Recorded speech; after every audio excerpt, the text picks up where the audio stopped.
चाहे नाग पंचमी हो, चाहे श्रावण महीने की शुक्ल पक्ष की, चाहे कृष्ण पक्ष की पंचमी हो, और समझ लो अच्छे से, श्रावण महीने की पंचमी के दिन देवाधिदेव महादेव पर चढ़ाई गई शमी पत्र आस्तिक मुनि का नाम लेकर, कौन से मुनि? आस्तिक मुनि का नाम लेकर शमी पत्र को वापस उठाकर उसको अपने दरवाजे की चौखट पर कहीं पर भी या द्वार पर कहीं पर भी एक ओर रख देने पर घर के अंदर, बगीचे के अंदर सर्प प्रवेश नहीं करता। ध्यान रखिए, सर्प प्रवेश नहीं करेगा। शमी पत्र समर्पित करने पर, उस शमी पत्र को आस्तिक मुनि का स्मरण करने, कौन से मुनि हैं? आस्तिक मुनि का स्मरण करने पर भीतर घर के अंदर बगीचे में सर्प भी प्रवेश नहीं। उस शमी पत्र में जया, विषहरा, शामली वारी, दौतली और देव, ये पांचों कन्याओं का भाव प्रकट हो जाता है और वो कन्याएं हमारे घर के द्वार की रक्षा करती हैं। तुम्हारे घर की बहन बेटी क्या करती है? तुम्हारे घर की बहन बेटियां क्या करती हैं? घर में बहन बेटी आती हैं तो बद्दुआ देकर नहीं जाती। घर में कन्याएं रहती हैं, बद्दुआ नहीं देती। घर की बेटियां जब दरवाजा छोड़कर शादी कर वाले दिन, विदाई के दिन अगर जाती भी हैं तो बेटियां हाथ में धान भरकर फेंक कर जाती हैं कि मेरा मायका खूब फले फूले, आगे बढ़े। छापे लगाकर चली जाती हैं कि हमने हमारी जीवन की सारी दौलत, जीवन का सारा सुख अपने मायके में दे दिया है। वो बेटियां, तो जया, विषहरा, शामली बारी, दौतली, देव, ये उस घर में निवास करती हैं जिससे ये पंचमी, कौन सी तिथि? पंचमी, चाहे वो शुक्ल पक्ष की हो, चाहे वो कृष्ण पक्ष की, श्रावण महीने की पंचमी के दिन शंकर भगवान पर जिस परिवार के व्यक्ति का कांवड़ जल हमने बताया है आपको, जरूरी नहीं है कि डंडा बांधकर 2 कावड़ के जल के लोटे लेकर जाओ, आप अपने हाथ में भी 2 पात्र लेकर जा सकते हैं। पंचमी तिथि के दिन हाथ में 2 लोटे जल के, 2 कलश जल के जब हम शंकर भगवान को चढ़ाते हैं तो ऊपर जो कमंडल होता है शिव जी के ऊपर जलधारी होती है, जिसमें जया, विषहरा, शामली बारी, दौतली और देव, शंकर भगवान की 5 बेटियां जिसमें विराजमान होती हैं। जब हम जल समर्पित करते हैं, हमारे पीढ़ी में, परिवार में अगर कोई अधोगति में मर गया होता है, कुंवारी अवस्था में चले गया होता है, गर्भ में मर गया होता है, गर्भ के बाहर निकल कर भी अगर कुंवारी अवस्था में चले गया होता है, तो श्रावण महीने की दोनों पंचमी पर परिवार का अगर कोई एक व्यक्ति भी जल चढ़ा देता है शंकर भगवान पर, तो सर्प की योनि में नहीं पड़ता, जीव मुक्त हो जाता, प्रेत योनि में सर्प की योनि से मुक्त हो जाता।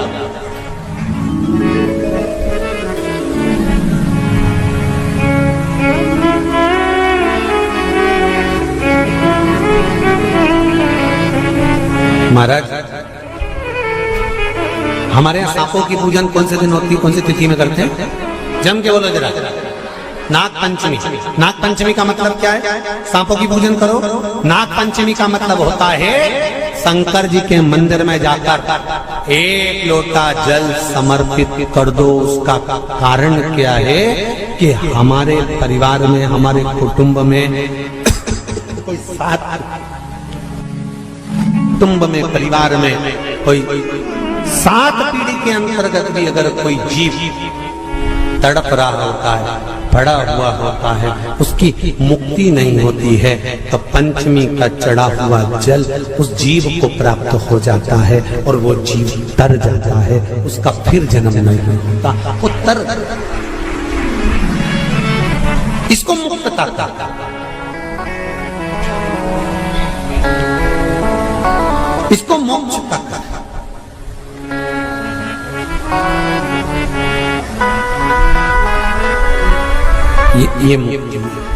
ये मोक्ष, इसी को कहेंगे कि ये मुक्त।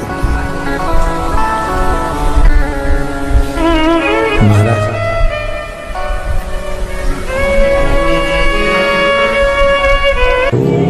चाहे नाग पंचमी हो, चाहे श्रावण महीने की शुक्ल पक्ष की, चाहे कृष्ण पक्ष की पंचमी हो, और समझ लो अच्छे से, श्रावण महीने की पंचमी के दिन देवाधिदेव महादेव पर चढ़ाई गई शमी पत्र आस्तिक मुनि का नाम लेकर, कौन से मुनि?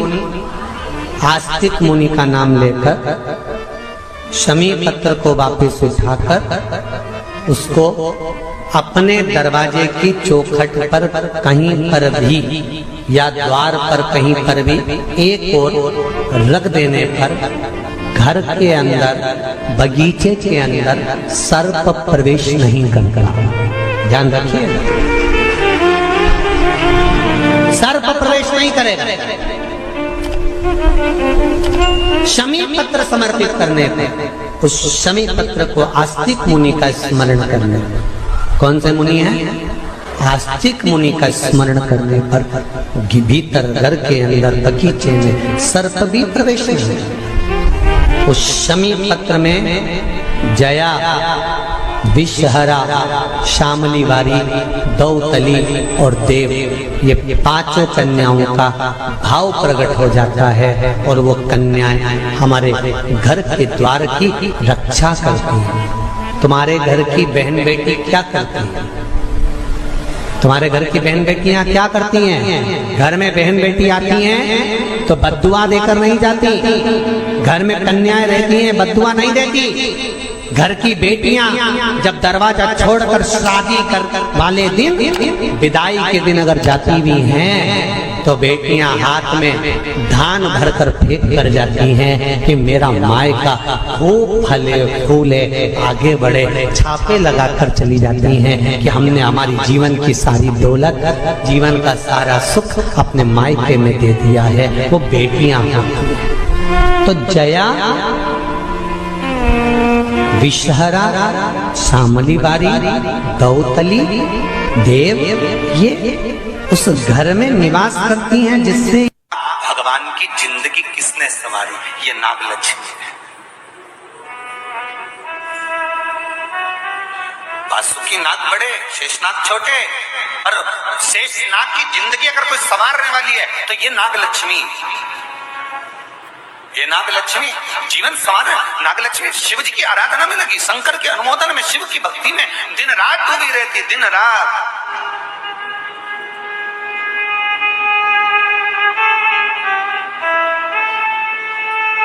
कितना सुंदर संवाद है। पान की बेल में, पान जानते हो? तांबुल, जो खाने वाला पान होता है। पान की बेल में चारों तरफ से बेल लगाकर नागलक्ष्मी उसमें बैठ कर शिव की आराधना करती थी। इसलिए आज भी शास्त्र के हिसाब से देखा जाए तो सबसे ज्यादा सांप, सबसे ज्यादा सर्प, सबसे ज्यादा नाग नागिन, सबसे ज्यादा सर्प अगर कहीं रहते हैं तो जहां पान की खेती होती है, जहां पर तांबुल उत्पन्न होता है, जहां पान की बेल होती है, सबसे ज्यादा सांप वहीं पर पाए जाते हैं। सबसे ज्यादा सांप वहीं पर जाते हैं। और जो पान उतारने वाले रहते हैं, पान तोड़ने वाले रहते हैं, पान बेचने वाले रहते हैं, जिनको हमारे यहाँ सहज भाषा में चौरसिया कहते हैं, इनका एक विधान रहता है कि सांप पान के उस बेल में चारों तरफ रमे रहते हैं। पान की बेल में सांप के बच्चे चारों तरफ भ्रमण करते रहते हैं, और चौरसिया पान उतारने वाला, बेल में से पान तोड़ने वाला सांप के बच्चों को उठाकर, सांप को उठाकर उधर रख देता है और पत्ते तोड़ लेता है, पत्ते तोड़ लेता है। उसको सर्प नहीं डसते। क्यों? क्योंकि यहाँ पर वर है इन चौरसियाओं को। कई चौरसिया लोग सोचे होंगे कि हम नाग की पूजन करते हैं, हम सर्प की पूजन करते हैं, नाग पंचमी पे हम सर्प का स्मरण करते हैं, हमारे कुल देवता के रूप में हम सर्प पूजते हैं। पर कभी चौरसिया ने विचार करा कि आखिर तुम्हें कौन सा वर प्राप्त हुआ कि तुम्हें सर्प नहीं डसेगा? तुम्हें कौन सा वर प्राप्त हुआ कि सांप तुम्हें नहीं काटेगा? पान उतारते समय, पान तोड़ते समय, पान को ले जाते समय सर्प तुम्हें डस नहीं करेगा। क्योंकि जिस समय पर नाग लक्ष्मी भगवान शिव की आराधना करती है पान की बेल के पास में, उस समय पर एक सहज भाव में, एक ग्रामीण, एक सहजता उस नागिन को आते हुए देखता था, नाग लक्ष्मी को आते हुए देखता था। जो नागिन कभी तो सुंदर स्त्री का रूप, लक्ष्मी जैसा रूप बना लेती है, और कभी नाग का रूप बना लेती है। बड़ा विचित्र उसको लगता था। और वो एकांत में बैठा, इसने आकर देखा कि नाग लक्ष्मी सेवा में लीन रहती, किसी जीव को वहां आने नहीं देता। शास्त्र तो यहां तक कहता है कि जब नाग लक्ष्मी पूजन करती थी तो कहा, पूछा गया ये कोई जीव इसके पास में ना आए तो इसको बचाता था वो। एक दिन नाग लक्ष्मी जब बड़ी हो गई, देख लिया उसने इस ग्रामीण को, इस मानव को जब देखा, जो चारों तरफ से किसी ना किसी रूप में नाग लक्ष्मी को रस ला कर देता है, प्रदान करता रहता है, कुछ ना कुछ तत्व देता रहता है। कितना सुंदर संवाद है महाराज। नाग लक्ष्मी जब पूजन करने शंकर जी की बैठती थी, तो ये जो हमारे हिंदू धर्म में एक ऐसा भाव कहते हैं, शंकर जी के अभिषेक में गन्ने का रस, अनार का रस, मौसम्बी का रस, ये जो अभिषेक कराते हैं ना ब्राह्मण जन, तो ये कहते हैं ये रस चढ़ाइए, इस रस से भगवान का अभिषेक करना है, गन्ने का रस से, इस रस से शिव का अभिषेक करना।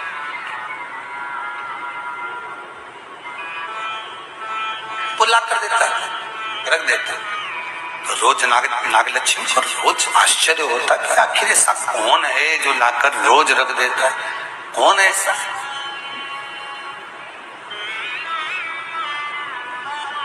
है कौन ऐसा? आज नाग लक्ष्मी ने उस जीव को देख लिया, उस मनुष्य को देख लिया, तो चारों ओर से मेरी रक्षा करता, रस को लाकर शिव के लिए देता, मैं तुझे वर देती हूं, तेरे वंश के अंदर कभी सर्प का डस नहीं होगा। तूने मेरी सेवा करी, शिव तुझे फल प्रदान करेंगे। वो चारों ओर से रक्षा कर कर रस ला कर देता था, इसलिए उसका नाम का संबोधन में भी चौरसिया जोड़ा गया। चौरसिया, चारों ओर से चौकसी कर कर जो रस ला कर प्रदान कर दे, उसके नाम में भी संबोधन है। Please like, share and subscribe channel. कुछ ना कुछ तत्व देता रहता है। कितना सुंदर संवाद है महाराज। नाग लक्ष्मी जब पूजन करने शंकर जी की बैठती थी, तो ये जो हमारे हिंदू धर्म में एक ऐसा भाव कहते हैं, शंकर जी के अभिषेक में गन्ने का रस, अनार का रस, मौसम्बी का रस, ये जो अभिषेक कराते हैं ना ब्राह्मण जन, तो ये कहते हैं ये रस चढ़ाइए, इस रस से भगवान का अभिषेक करना है, गन्ने का रस से, इस रस से शिव का अभिषेक करना।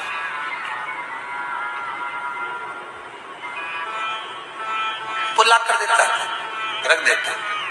तो रोज नाग लक्ष्मी पर रोज आश्चर्य होता कि आखिर ऐसा कौन है जो लाकर रोज रख देता है? कौन है ऐसा?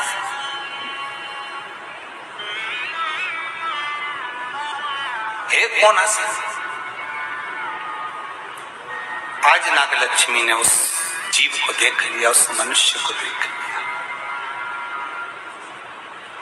तो चारों ओर से मेरी रक्षा करता, रस को लाकर शिव के लिए देता, मैं तुझे वर देती हूं, तेरे वंश के अंदर कभी सर्प का डस नहीं होगा। तूने मेरी सेवा करी है, शिव तुझे फल प्रदान करेंगे। वो चारों ओर से रक्षा कर कर रस ला कर देता था, इसलिए उसका नाम का संबोधन में भी चौरसिया जोड़ा गया। चौरसिया, चारों ओर से चौकसी कर कर जो रस ला कर प्रदान कर दे, उसके नाम में भी संबोधन है। Please like, share and subscribe.